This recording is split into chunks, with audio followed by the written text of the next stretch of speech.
Hello, YouTube. This is Ben Yessel. So I'm just enjoying. I just those crab cakes I just mentioned. I got were amazing. So I think they were worth the cost. I think crab cakes are probably up there with sushi. Just really very indulgent, but healthy foods. But I won't get them very often. So I have a roommate who's coming home any moment. So I hope it doesn't interrupt my video. If he does, I'll make a part 2 of this. I'm gonna have a little bit more stuff to eat that I will wait a little bit later for. But those crab cakes were amazing. Okay, this video is about. Sorry, just waiting this, putting this off too much here. Just a lot of things that I've learned as a private music instructor last few years after even the videos that I've made earlier about this subject. And so this might be a bit lengthier video. It might be split into 2 or more parts. We'll see how it goes. So the first thing I want to talk about, without mentioning, of course, any names, are just the sorts of parents I work with and why I try to almost bend over backwards to teach their kids in such a way that, how I teach each kid really is different than how I teach other kids and, whatever. And also how I work with each parent is a little different than how I work with other parents. And for instance, there's one mom who's very involved with her kids' music lessons, and we've got to the point where she trusts me and I trust her, and it's a good thing. And she has a emotional side to her that initially I thought was a little bit more of an intense kind of look about her, but really she has a very kind way about her. But she's very passionate about her kids doing very well in music. And so I have to talk with her husband, after every lesson about how everything's going. But I have worked my darndest. I really have upped my game in thinking about each of their kids and what really is going on in their minds. Because you can't crack open a mind. It's impossible. You have to observe. You have to watch for understanding or for, listen, just really read between the lines to do a better job teaching. It just takes a lot of energy and focus sometimes, especially in the evening. But and one of her kids is, a little bit more sensitive and etc. than most. And there's some things I won't mention here, but yeah, very sensitive and very hard to play faster music. Or even faster tempos. Even if this particular student can play everything perfectly, she just won't go a little faster. Now, there's another student I have, another mom who is also very involved with her kids' music lessons, but maybe even to the point where some teachers would find it almost interfering. But I've always felt with this particular mom that she really, whatever she knows about piano music, she uses it to the utmost. And she wishes she probably knew more, but she has all these great ideas that I think are really good ideas to help her daughter during the week. And so we definitely use her ideas. And this particular mom, has roots in Hong Kong, and so she talks about how things are in China, well, Hong Kong at least, and how kids work so hard just on a handful of pieces And they're expected to go up to level 9 when they're, just still kids, not even teenagers yet. Level 9 in the Royal Conservatory of Music kind of thing. So they work their butts off on these really hard pieces. And that's, I'm assuming a lot of their time is spent either in school, homework, or music. That's how it is for a lot of kids. I don't know how many kids in Hong Kong. But yes, it's true. The Chinese don't mess around. So you do or don't. But it's like if those kids that take music lessons in China, man, it's I don't.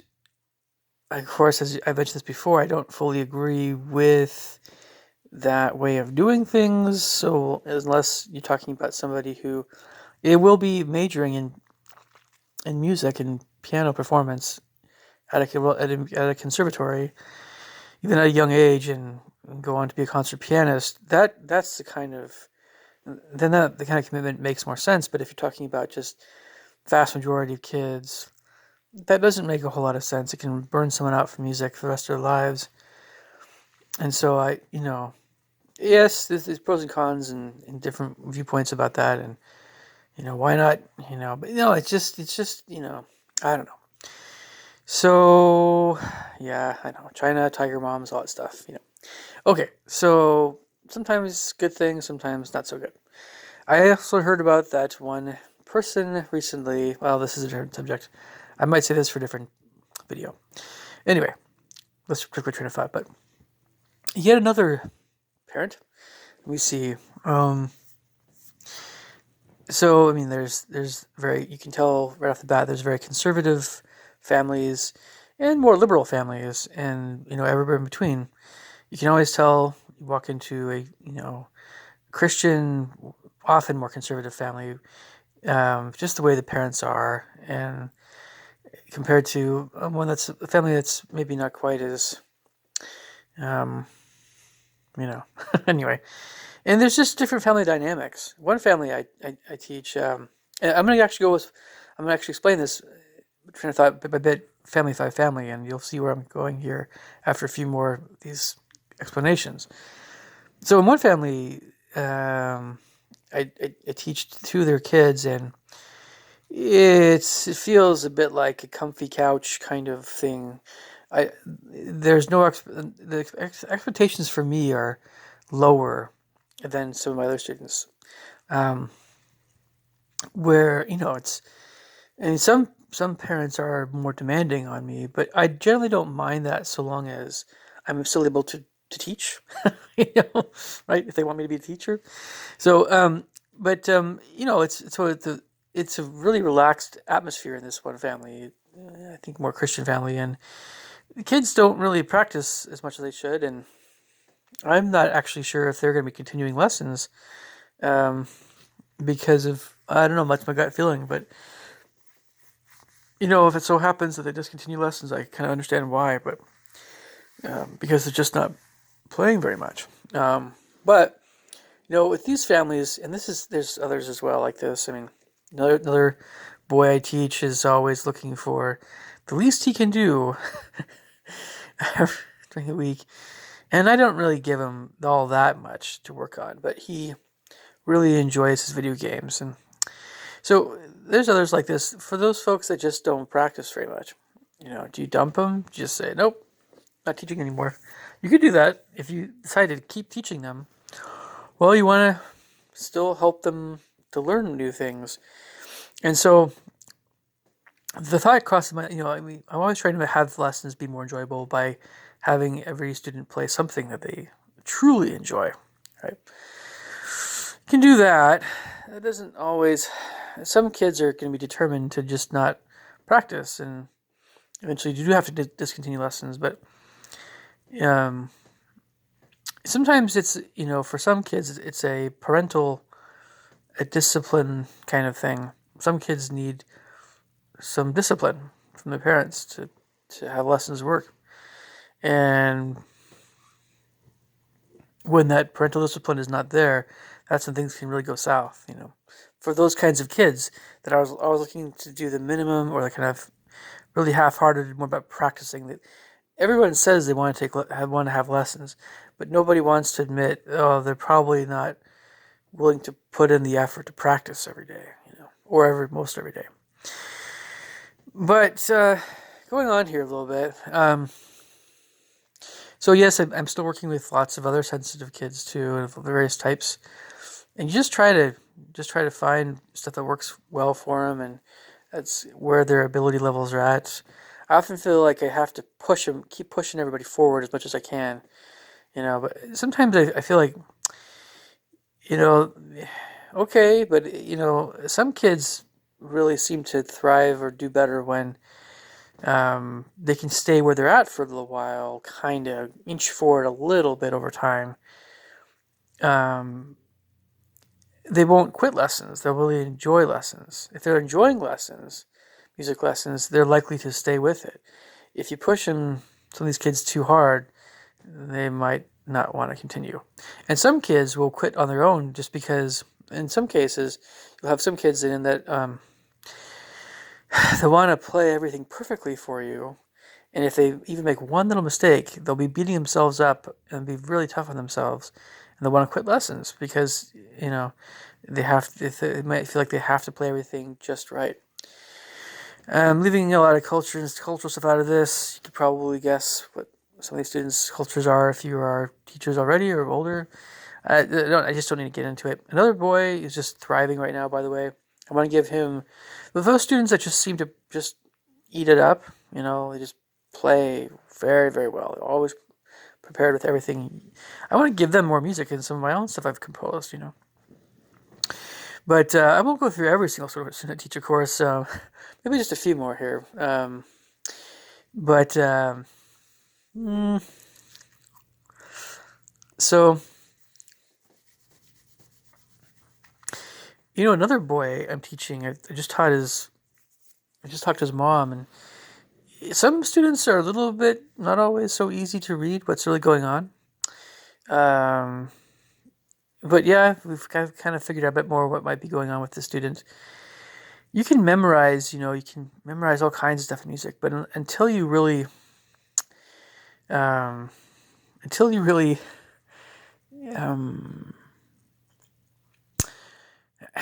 what's the word? It's kind of like comparing music to learning how to read. You can be really good at spelling, and you can know your alphabet, and you can kind of inch your way along letter by letter when you're reading. But until you get to the point where you say, oh, this entire word sounds like this, it's that word, boom, and phrases and things, until you kind of group it all together and make sense of it all, you're still kind of, inching along. And so that's how a lot of beginners are, even after a year or 2 or 3 years, even for some students, or longer even. I mean, that would be almost insane to think that way, but you could have, some students just will have a hard time, just having something snap in their minds. And at some points, you have to, so it can be tough teaching. This particular boy, he's a very bright boy. I've no doubt will be okay, but I know a little bit more of how to approach lessons a little differently. And a lot of students it will not be very clear what's really going on, and not just with their music lessons, but with a lot of other things that can affect music lessons or their happiness or life or anything. Some students are very. I taught one girl who was just so quiet. She was very kind and very respectful. She worked really hard, and she became one of my best students, in fact. But she was so quiet and shy and just emotionless almost. Like, well, you could kind of see the emotion, but she didn't want to show it. She didn't want, she didn't want to say or do anything or show anything that the teacher wouldn't approve of, or she didn't, there's a little bit of, everybody's a little nervous, but, there's all that stuff going on. Again, you could probably guess the general ballpark culture here, but, okay, so one more student to talk about here, at least for this video. So I teach a boy. He's He's pretty athletic, and he's pretty reminds me of myself in some respects, of course. Maybe a little bit more stubborn. But man, some kids, if they have certain kinds of foods, they just will not be in a good mood. Other times, if they have foods that are healthier, they'll be in a great mood. Um, in this case, I'm talking specifically about sugar. But so anyway, parents know what's going on now more in this regard. Sometimes, again, you could have bratty kids, and they're not bratty because they're just brats. They're because sometimes they just ate the wrong thing, and that really can influence some things. Or they didn't get enough sleep, of course. They're tired, they're cranky. But yeah, sugar doesn't really. Sugar is not the sort of thing that we should be having in large quantities every day, in my opinion. But of course, I love my fruit juice still. But the thing is, and I didn't buy it at this time, of course. So I'm gonna do better, hopefully there. But the thing is, sometimes I feel like, again, a little bit like the students that just want to do the minimum. For students that are just very busy with and this is for this goes to a lot of my students. So, really active in all kinds of activities outside of school. It's tough for that kind of student, those kids, to have enough energy or get things done, during the week. And so you have to just be really understanding of how much time they've actually had to put in. And then you have to be flexible, and you have to be able to still make good use of lesson time while the student is less prepared. And so, it's tough. But, some of my students are always really consistently practicing, and it's great. And whether or not they are practicing a lot and making a lot of progress or not, the only times that things really are not cool, or I just want to drop a student, it's when I've had those times when, I don't know. A lot of times, to be honest, it actually depends. It actually has more to do with the parents, because the parents are the ones that kind of run the show when you're gone as a private music teacher. So if the parents are amazing and awesome, and they're the right ballpark that you're in, you guys are both wanting the best for their kid, then you're awesome. Then you're golden. It's great. If the parents though are I don't know. You could pretty much, and that's true. Shinichi Suzuki was right. Suzuki's right. Parents and kids are often very similar, but if you just always are feeling something like something's off with the dynamic of a family when you come over to their home, teach, or it's I've actually got to the point where I prefer working with tiger moms and with very demanding parents more so than the really lax ones, or the ones that just it's gonna be okay, because the ones that are it's just gonna be okay. You just wonder after a bit, am I really making the best use of my own time, and how about their time? Are we making good use of?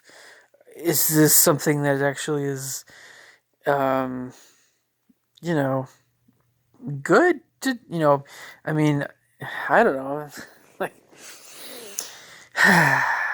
so, because music lessons are ultimately about, getting better at music on some level, if it's just a little bit to quite a bit. But music lessons, it's the very first word of that there. It's music, and the second word is lessons.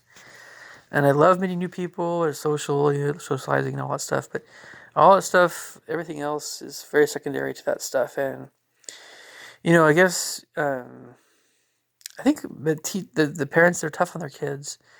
I haven't met anybody that was abusive. I don't think. No, not really. But the thing is yeah.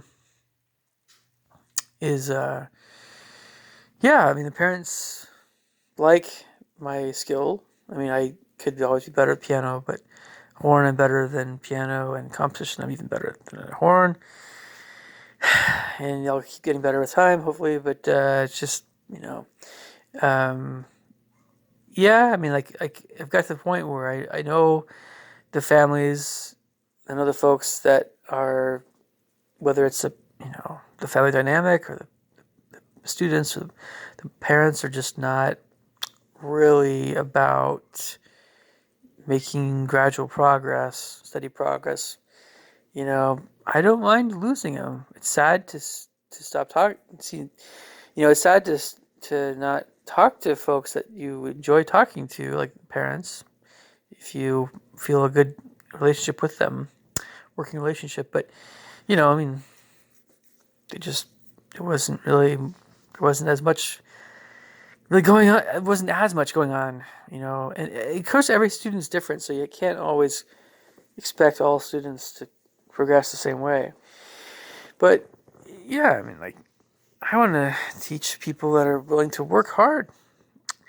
Um, so anyway, aside from all that, this is kind of going longer. A few of the things that I think I'm doing right now that are fairly effective depending on the student. So I've written these things called rhythmic exercises, and they're really quick to write, especially the shorter, easier ones. But you just write out rhythms on. You can write rhythms on using one note or two notes or three notes, make it more melodic, make it more interesting, or just keep it really simple. Make harder rhythms, syncopated rhythms, funky, jazzy rhythms, or just weird time signatures, changing time signatures, and all this stuff for more advanced students. And it's a good thing to do, especially for kids that have a hard time with keeping a steady beat and with rhythm. I'm trying to do more sight reading for some students. And I know there's some books specifically for sight reading, but I don't like parents having to spend extra money on all these extra books. I think sight reading can be something where you can pick up. You can do sight reading from any book that a student has that they can read, they can play. So just as long as they haven't played it before. And we go through the process of what do you notice first? You notice key signature, time signatures, maybe tempo. Check your clefs. Are they treble and bass clef? Are they both treble clefs? Are they both bass clefs? Where's your position where your hand is kind of be in general at first? And then after that, those are the first things to notice. Maybe then after that, maybe you can double check the tempo and the style, maybe the slurs and staccato a little bit, and dynamics perhaps. Dynamics tend to come last. They're still important though, but when your mental process of sight reading. But and it's important to work on sight reading, I think, because there's a practicing dimension to music, and then there's a sight reading dimension. And the more accurately you can sight read something, the less you really have to practice it. I mean, in a way. I mean, if your sight reading skill gets better and better, it's that much easier then to fix all the little mistakes when you're practicing, if there are any mistakes. I mean, it's I could mention a lot more about this subject, but it's working in sight reading is a good thing for all my students. And so also I'm going to start doing. I've printed off some stuff wrote some stuff for composition students, but I'm going to start doing more. I've often found that theory instruction in a lot of piano methods, is a little bit lacking. They offered. It's I'm going to call it the preparatory piano course, but there's all these different. It's the one where you have the letters A, B, C, D, E, and F. It's the Little Tykes, one series. They have three different theory. They have activity and ear training, which is amazing. Plus a theory book and also note speller book. And I just think when it comes to theory instruction, for more advanced students or intermediate students or whatever, you want to work on things like do you know all your key signatures, major, minor, relative versus parallel, relationships between major and minor keys, circle thefts, types of harmonies, You can go into all the different types, augmented, diminished, sevenths, ninths, elevenths, etc., 13s, and then, chordal harmony even. But you certainly want to get more advanced with theory, depending on how advanced the student is. But there's a lot of things I found basically in theory books where it's just very repetitive and very obvious. So, if I wrote a piano method or a horn method, especially piano method, I'd do things a little differently. I would probably be a little tougher on my students theory wise. I don't know if that's a great way of putting it, but wouldn't include things that are just overly repetitive. I found like I have to like cross off pages that are just like, this student doesn't need to work on this page. If the creator of this method was there right now, they would probably agree. 99% of the time when I crossed out a page, like, yeah, oh yeah, I don't know why I did that. I just wanted to make sure that it's always about being really thorough, right? Being really thorough with your instruction. Well, you can be you could be too slow. You could be pieces. For most of my students, the pieces they work on, especially longer pieces, they're plenty difficult. They're going to challenge them. They're going to help them. So it's not really the technique or the lesson material or other things like that. It's always the theory work that just is like, is this really addressing a student's ability to read music better, to understand music better, just from a key signature, harmonic, reading chords and all that stuff standpoint? I just think it's often just, an intellectual exercise. It's an afterthought, theory work. So that's my critique, I think, of more methods in general. I know which ones are stronger, regarding their music theory instruction. And it's kind of a mixed bag. It's like there's pros and cons to every method in regarding their theory instruction. So what I do is I just fill in the gaps. I just like, we gotta work on this, and I don't care, So a lot of times, the more experience you get as a teacher, the more you just should go do your own thing. If you sense immediately that you need to do this, you do it. Maybe you won't have a lot of time to do it when you think you have to do it during a lesson, but you maybe the next week are really intent on getting this one thing done, or working on it for a little while. So again, just to sum up what I'm thinking about here, I find that the better I understand parents and their students, the more that they can see that effort that I'm making, and they feel more comfortable, I think, with me as a teacher, because they say, oh, he just doesn't want to, it's not just like a one-size-fits-all. We really appreciate him doing this, and that's the way I like to do things, even if it's very hard sometimes. And then, I just, you always want to make sure that, even if students aren't practicing very much, you always want to try to have parents get their money's worth for their kids by, working on a lot of different things. If they didn't do as much practicing during the week, then first things you do is you look at more at the theory stuff. You go over in much more detail a concept or two or three. And there's, in theory, music theory, maybe bring some staff paper. Every music instructor should have, I think, my opinion, music staff paper with them, at least for piano, or at least, so you can write out stuff for students and give it to them. Say, this is what, Anyway, so anything else to mention in this video? I'll make some other ones like this. There's a whole bunch of things that I'm just, I don't know, working on myself. It's hard to make it to things like, conferences and workshops that can help you improve your instruction. When I actually make it to one of those things, it'll be great. I guess it's just that, before I even go to one of those things, and, I've been to horn workshops, of course. Going to piano workshops, it's one of those things where I hate it when I feel like you have a master class and it's it's kind of like everything is running so smoothly, and the student's so attentive, and the teacher is very alert and not tired, and basically the whole situation is idealized, right? Or it's about as perfect as like you can get. A Just the atmosphere, teaching atmosphere, especially like it's like a lesson that might be taught in a music studio, like actual kind of building devoted just for music, not in a student's home, right?